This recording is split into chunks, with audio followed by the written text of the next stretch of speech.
Jadi dikatakan di dalam ini kita bialzamuhu, wajib kepada orang yang sudah berwudu. Apa yang diwajibkan? Toharatu malabisih, membersihkan pakaiannya. Jadi ketika kita sudah selesai berwudu, nggak boleh tuh kita langsung sholat. Secara ilmu fikih kita diberikan kewajiban untuk melihat pakaian. Lihat nih pakaian kita. Ya, lihat pakaian kita udah bersih atau belum. Kita udah wudu, tapi pakaian kita misalkan nggak diperiksa. Pas Allahu Akbar, kelihatan tuh ada kotoran cicak misalkan. Kira-kira sah apa nggak sholatnya? Nggak sah. Makanya penting mengkaji ilmu fikih sebelum kita beribadah. Banyak orang yang beribadah tapi tanpa mengkaji ilmu fikih. Dia ngasal, wudunya dia ngasal, sholatnya dia ngasal. Nah, makanya kalau kita ngaji fikih ketahuan tuh, kalau udah selesai wudu nih, apa sih yang diwajibkan? Ternyata yang pertama apa tadi? Toharatu malabisih, membersihkan apa tadi malabis? Baju lah, pakaian bajunya diperiksa bolong apa enggak. Kemudian sarungnya diperiksa ada najisnya atau enggak. Ya kan, kalau ada najisnya ganti. Ya kan, ganti yang baru udah bersih, bener-bener bersih, langsung pakai minyak wangi kata Nabi, karena malaikat suka wewangian, ya kan. Terus apa yang keduanya? Wa makaneh, membersihkan daripada tempat sholat. Jangan sampai kita sholat di sajadah yang terkena najis. Jangan sampai kita sholat di atas sarung. Kadang-kadang kan kita kalau nggak ada sajadah pakai sarung, ya kan. Itu sarungnya yang ada najisnya, nggak boleh. Pak Andri, kalau kita lagi sholat pas sujud baru ketahuan bau air kencing anak tuh maupun bau kencing daripada kucing, boleh nggak bergeser? Boleh jawabannya, dengan syarat bergesernya nggak boleh lebih sekaligus 3 kali. Misalkan Patih di sini pas Allahu Akbar sujud, Allah ini bau tak sedap, nggak apa nih kan? Kalau kata si Upin Ipin, wah ini bau apa namanya, bau air kan kencing. Pas bangun Allahu Akbar, geser selangkah 1, 2, jangan langsung 1, 2, 3, batal, karena nggak boleh bergerak 3 kali berturut-turut dalam sholat tuh.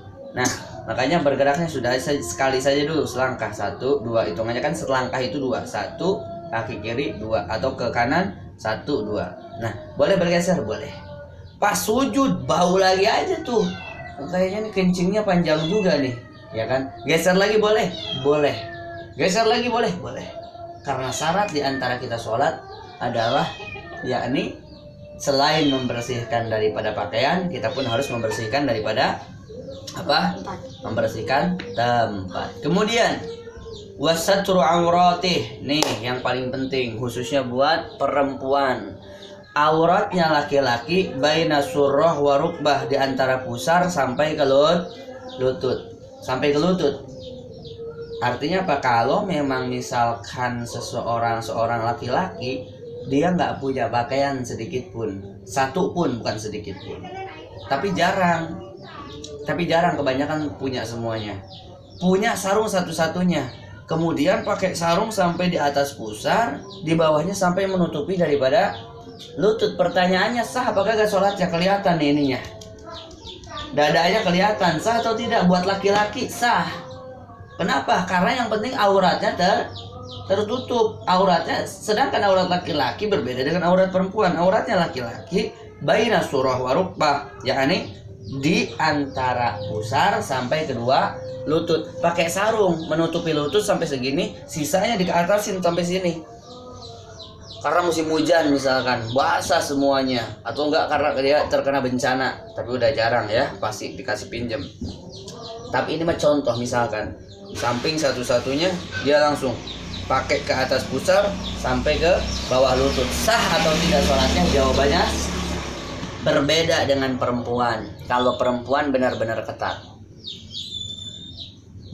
Dari mana ke mana auratnya? Jawabannya dari ujung rambut sampai ke ujung kaki, ya, yakni jami'u badaniha, semua badannya, illal wajha wal kafain, kecuali wajah dan kedua telapak Nah, cuman kebanyakan yang nggak paham, pakai mukenanya di bawah dagu. Sedangkan kita diperintahkan di dalam kitab bahwa perempuan wajib juga menutup daripada bagian dagunya. Jadi pakai mukena bukan di sini, harus sampai sini ditutup.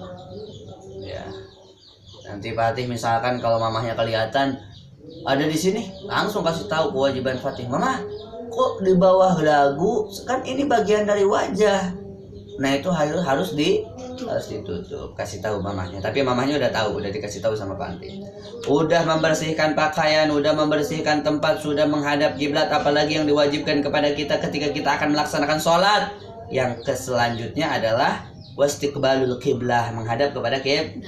Boleh gak sholatnya belok dari kiblat? Contoh, kiblat lurus ke sana nih. Patih pengen beda sendiri jadi gini. Sah apa kagak? Lah kagak. Patih pengen beda sendiri begini misalnya, gak sah apa kagak? Patih lebih parah lagi, malah pengen ngebelakangin kiblat, sah apa kagak? Gak sah. Kemudian yang terakhir, wa ma'rifatu dukhulil waqt, mengetahui waktu sholat. Kalau belum waktunya sholat, contoh sholat zuhur jam 12.00, Patih jam 12 kurang 5 menit udah sholat, sah apa kagak? Usoli lihat, wah jam 12 lewat 5 menit, nggak apa-apa deh, ntar pas salamnya pasti sampai ke 12.00. Ya kagak boleh. Yang dilihat itu bukan pas salamnya, tapi pas takbirnya. Jam 12.00 waktu sholat zuhur, tapi Patih melaksanakannya jam 12 kurang 5, Allahu Akbar, nggak sah. Jangankan 5 menit, kurangnya 1 menit tetap membatalkan sholat, nggak boleh, nggak sah, ya kan? Jam 12 harusnya 00, jam 12 kurang 5 menit udah takbir. Jam 12 kurang 4 menit udah takbir, kurang 3 menit udah takbir, kurang 3 menit udah takbir. Jangankan kurang semenit, kurang daripada 5 detik pun belum diperbolehkan untuk takbiratul ihram. Wallahu a'lam bishawab. Kitab akhlak buka Patih.